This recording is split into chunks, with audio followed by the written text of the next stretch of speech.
बहुत शुक्रिया। देखिए, अगर आप इसको दो हिस्सों में रखें, एक तो ये कि क्या हमारे सुप्रीम कोर्ट रूल्स या जो तरीकाकार है सुप्रीम कोर्ट में बेंच की तश्कील का या सो मोटो नोटिस लेने का जो चीफ जस्टिस साहब के पास इख्तियार है, क्या उसकी रिवीजन नहीं होनी चाहिए थी, उसको रिव्यू नहीं करना चाहिए था?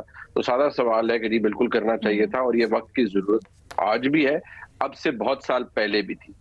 और आज क्योंकि हालात मुख्तलिफ है, पीडीएम की हुकूमत है, इतनी सियासी जमातों का गठजोड़ है, तो इन्हें महसूस हो रहा है कि ये इख्तियारात को बहुत ज्यादा है, इनको कर्टेल करने की जरूरत है। दूसरी बात, भट्टी साहब फरमा रहे थे कि सुप्रीम कोर्ट को तकसीम, जजेस को तकसीम किया गया है। मैं उसमें सिर्फ ये इजाफा कर दूंगा कि वो तकसीम किया नहीं गया, तकसीम ऑलरेडी मौजूद है। राय का इख्तलाफ होना वो बहुत अच्छी बात है, मैं हमेशा कहता हूँ बड़ी हौसला अफजा बात है। इशू यहाँ पर ये है कि यहाँ मौजूद चीफ जस्टिस साहब, मैंने कल भी अर्ज किया था, मैं आज भी कहूंगा कि हालात ये है कि मौजूद चीफ जस्टिस साहब जो सीनियर तरीन जजेस हैं और सीनियर प्यूने जज हैं, उनको अपने साथ बेंच में बिठाना मुनासिब नहीं समझते, या उससे वो समझते हैं, वो गुरेज करते हैं इस बात से। फुल कोर्ट बनाना किसी आईनी मामले के ऊपर तशरीह का मामला हो, बड़ी अदालत है, मुल्क की सबसे बड़ी अदालत है, उनसे इस्तदा की जाती है, वो उससे को डिसरिगार्ड कर देते हैं। इस सवाल के पीछे कि गुरेजा क्यों है? जब बात हो रही है कि कलेक्टिव विजडम है ऑफ ब्रदर जजेस, तो फिर वो एग्जिबिट भी होनी चाहिए, सामने आनी चाहिए। दूसरी बात यह है कि चले हुकूमत ने ये मसवदा तैयार कर लिया, काबीना ने मंजूरी दे दी, पार्लियामान के अंदर ले जाएंगे। तहरीक इंसाफ बिल्कुल बहुत अच्छा होता अगर वो शामिल होते, लेकिन पाकिस्तान तहरीक इंसाफ अपनी मर्जी से इस वक्त पार्लियामेंट के अंदर नहीं है, उनको किसी ने निकाला नहीं था, वो खुद इस्तीफे दे दू के जिस हालत में गए, फिर कहा जी हमारे वापस कर दें, ये कर दें, फिर हुकूमत ने उसके ऊपर चलाकी की और इन्होंने भी ड्रामाबाजी की, सारा कुछ वो सामने है। तहरीक इंसाफ अपनी मर्जी से इस वक्त पार्लियामेंट से पास करवा सकेंगे, 2/3 अक्सरियत चाहिए होगी ना, क्योंकि ये तो 184(3) के लिए तो आईनी तरमीम होगी। नहीं, ये नॉट नेसेसरीली। देखिए, दो तीन चीजें हैं जो, अगर आपने आर्टिकल 184(3) को छेड़ना है ना, तो बिल्कुल आपकी बात दुरुस्त है कि वो तो फिर 2/3 अक्सरियत है, वो एग्जिस्ट नहीं करती। 2/3 अक्सरियत वो कहां से आएगी?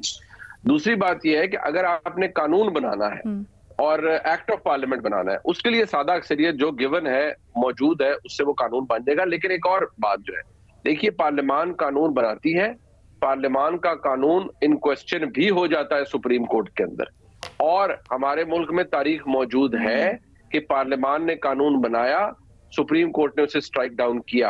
अब मैं याद दहानी के लिए आपको बता दूं कि contempt of court act Pakistan Peoples Party ने बनाया गिलानी साहब को कंटेम्प्ट से बचाने के लिए, सुप्रीम कोर्ट ने उसे स्ट्राइक डाउन कर दिया। क्या इसका नतीजा भी वही देख रहे हैं? जी, मैं ये भी अर्ज कर दूं कि जहां हमारे मुल्क के अंदर 18वीं तरमीम जो कि पार्लियामान ने पास की, उसको इन क्वेश्चन कर दिया सुप्रीम कोर्ट के अंदर। सुप्रीम कोर्ट के अंदर जब इन क्वेश्चन हुई जजेस तैनाती का तरीका, तो मियां नवाज शरीफ साहब ने माशाल्लाह अभी भी उनको याद होगा, वो मौजूद थे और उन्होंने प्रेस कॉन्फ्रेंस की और ये तक कह दिया, मैं समझता हूँ वो बड़ा जुल्म किया उन्होंने, कि उन्होंने कहा जी कि जजेस तैनाती होनी है तो पार्लियामान ने क्या करना है, आप जजेस से खुद पूछ ले उन्होंने तैनातियां किस तरह करवानी है। जिसके नतीजे में 19वीं तरमीम आई, जिसके नतीजे में पार्लियामान ने अपना इस्तेकाक खुद खोया, अपने हाथ काटे। आज ये सब कुछ वही मामलात जो है उन्हीं की भरपाई है। इफ्तिखार चौधरी साहब के वक्त जब जुडिशल एक्टिविज्म होता था और सुओ मोटो होता था तो सब तालियां मारते थे, हम तस्वीरें चलाते थे जजेस की as saviours of the nation. लेकिन मसला ये है कि फिर ये अब सबके गले पड़ गया है। अब वो जो भूत है जुडिशल एक्टिविज्म का, वो सबको हॉन्ट कर रहा है। अच्छा, सोचना चाहिए सब कुछ और हर किसी को जिसने कंट्रीब्यूट किया है इसके अंदर। मुनीम जरा क्विकली बता दीजिएगा, अभी आपने कहा कि हालांकि 184 सो मोटो अगर आपने करना है तो क्या आपको आईनी तरमीम करनी होगी, या आप कानून साजी के जरिए भी किस तरह से उसको फिर करेंगे लेजिटिमाइजेशन के? सो मोटो तो डायरेक्टली उससे पब्लिक इंटरेस्ट का मामला हो तो नॉर्मली मतलब एक प्रैक्टिस, सेटल प्रैक्टिस है 184(3) के अंदर ही कहता है। 184(3) ये बताता है बेसिकली कि आप के पब्लिक इंटरेस्ट क्या है या पब्लिक इंटरेस्ट का मामला क्या है और चीफ जस्टिस देते हैं। एक होता है तरीका कार के सुओ मोटो अगर किसी चीज पर बनता है तो वो कैसे बनेगा। अब ये जो 3 जजेस वाली बात है कि सीनियर तरीन जो 3 जज साहबान होंगे इंक्लूडिंग चीफ जस्टिस साहब, वो डिसाइड करेंगे अमंग्स देमसेल्व्स कि क्या इस मामले के ऊपर 184(3) का इस्तेमाल करना है या नहीं करना। सो 184(3) की हैयत नहीं बदलनी आपने तरीका कार बदलना है उसको अडॉप्ट करने का, यानी प्रोसीजर हम उसको चेंज करेंगे क्या? एग्जैक्टली अच्छा, ठीक है, ओके।